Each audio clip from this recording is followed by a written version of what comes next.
Today I fucked up by having sex with my wife. Today was about 4 weeks ago.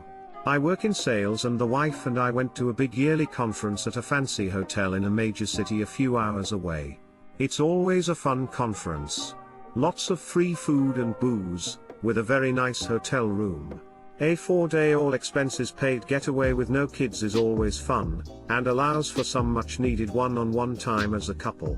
After our main event and dinner on Friday, and the 3-hour open bar, my wife and I and some clients went to a local pub and had a few more drinks to cap off the night. The wife and I waked back to the hotel instead of Ubering, only about 6 blocks, down the walking path next to a nice waterway that flows through the area of town we were in.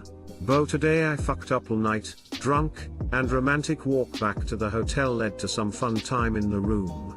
Fast forward to yesterday. We have 2 kids, boy, 2, and girl, 6. We love our kids and our life. About 2 months ago, we finally decided we were done having kids. We had talked about a third for over a year, but decided we had one of each, and the oldest being 6 to 7 years older than the youngest would be too big of a gap. So, I scheduled a vasectomy for August 1st. I went in Thursday and got the snip. Easy peasy. Now, just 3 days of relaxing with a bag of peas on my man bits. Probably binge some shows, game a bit, you know. As I'm sitting on our couch watching Lucifer, my wife walks into the living room with 3 positive pregnancy tests. WTF. Apparently the proper precautions weren't taken in our night of drunken lovemaking. So, baby number 3 it is. Too long didn't read. I had drunken sex with my wife and didn't use protection or pull. On the day after my vasectomy we find out we're pregnant. Edit, thanks for the hardware kind stranger. Gold, 2. Thank you. Edit 2, we are excited for our third, we both have good jobs, insurance, and a good home. We have no desire to terminate our pregnancy. Yes, we had decided to stop trying for a third, but we're okay with a happy accident. Thank you for some of your genuine concern. Edit 3, I think most people understood this, but still. I'm aware we have a 2-year-old who is also a sibling. I don't want to edit the post, but I was referring to the gap between our oldest and the new baby being almost 7 years. Edit, guys. Thank you so much for the uplifting words and great stories of your similar situation, or large age gap between siblings. It's been so wholesome and reassuring. You're the best. If it makes you feel any better, my brother is 7 years younger than me, 3 kids total, and he is one of my best friends now. My wife and her youngest sibling also have 7 years between them and they are great friends too. 7 years isn't really that much time, especially when your youngest kid gets through the teenage years. That's good to hear. I had read that when siblings are 6+ years apart, the youngest doesn't really get the sibling experience and it freaked me out a bit. Glad to hear your story. Don't let baby number 3 see this post in the future. Print it and put it next to the birth certificate. Look on the bright side, you now have a third potential source of replacement organs. Edit, and my most upvoted comment relates to harvesting organs from children. Stacking the deck best we can. Congrats op. Unless of course you ended up having twins, then double congrats. How dare you. In 15 years, some little kid will be reading how they barely made the deadline to being conceived. Probably will be our most competitive kid, smiley face, smiley face. Today I fucked up by training my dog to eat only when I sing to her. Although this has taken place over the last few weeks, I just realized what happened today. I have a German Shepherd, Kelly, who is the sweetest dog ever.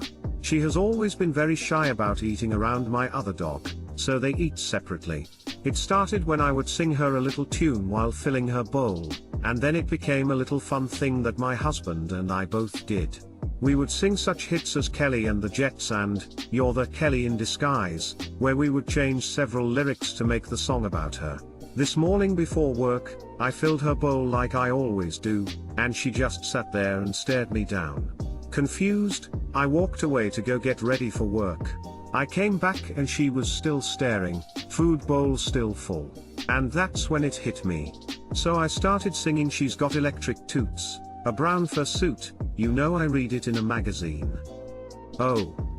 KKK Kelly and the Jets. And sure enough, the little shit started eating. Too long didn't read, my dog only eats when I sing like I'm her jester, and now I have to make up more songs to appease her. Dog tax. Update, for breakfast, I sang Kelly Chameleon as made famous by Culture Club.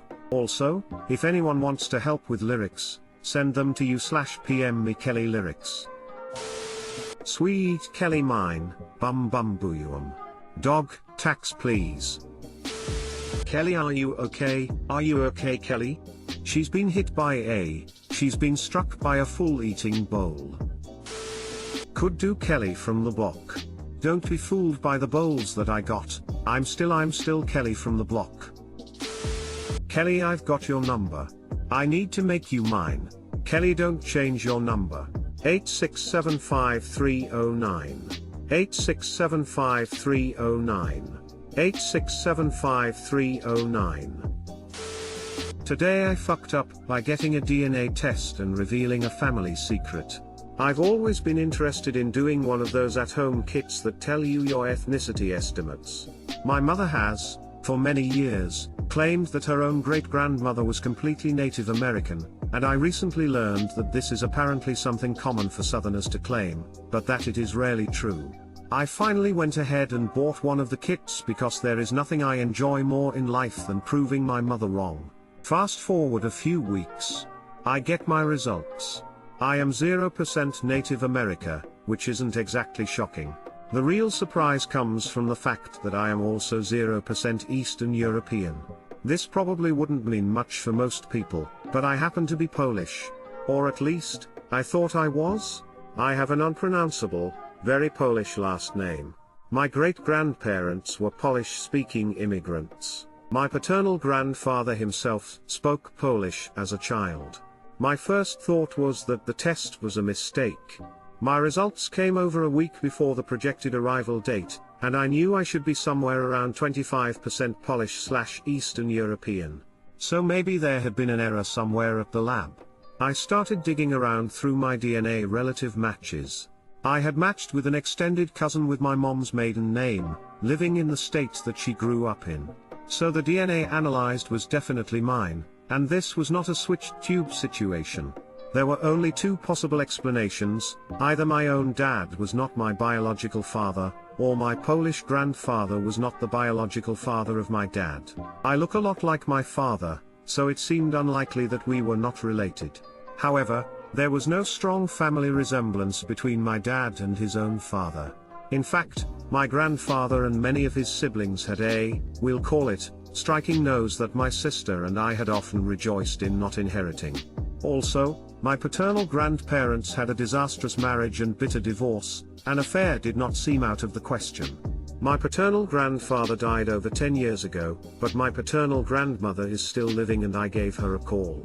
It took a while for me to fully explain the DNA testing to her. She's 87, but we got there. She denied it and tried to explain the unexpected results with a long ramble about migrating European tribes before I was finally able to make her understand that I would be able to test relatives from the Polish side of the family, and determine whether or not I was actually related to them. She told me that she didn't think that was a good idea, and I should think about it before contacting anyone. I think I knew right then, but it was not until today, 2 days later, that she finally admitted it to my sister. My father had been lied to his entire life about his biological father. So who is my actual paternal grandfather? TBD. My grandmother promised my sister that she will tell the two of everything when my sister gets into town for Christmas.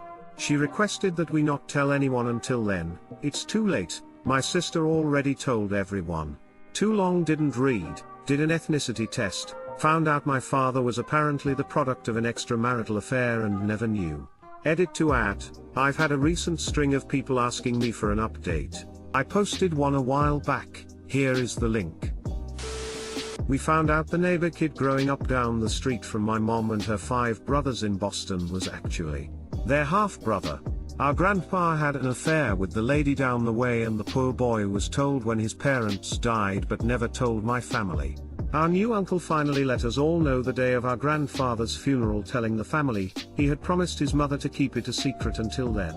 Of course, this posed the interesting situation of my grandmother learning of her husband's affair 65 years ago, and also realizing the boy she had over to play with her children for years, and even once kissed my mother before he knew, was the product of said affair. We expected fireworks. Instead, her response is one I still am amazed by. What a blessing. I have another son? She passed away 2 years later, firmly having accepted him as one of her own. I think a lot of people would be astonished to see their true genetic family tree overlaid on their historical one. I found out I was a doorstep baby, and the lies running through the generations before ours are mind-boggling. My grandmother promised my sister that she will tell the two of everything when my sister gets into town for Christmas. Sounds like a ruse. She will poison you all to wipe out any trace of her infidelity.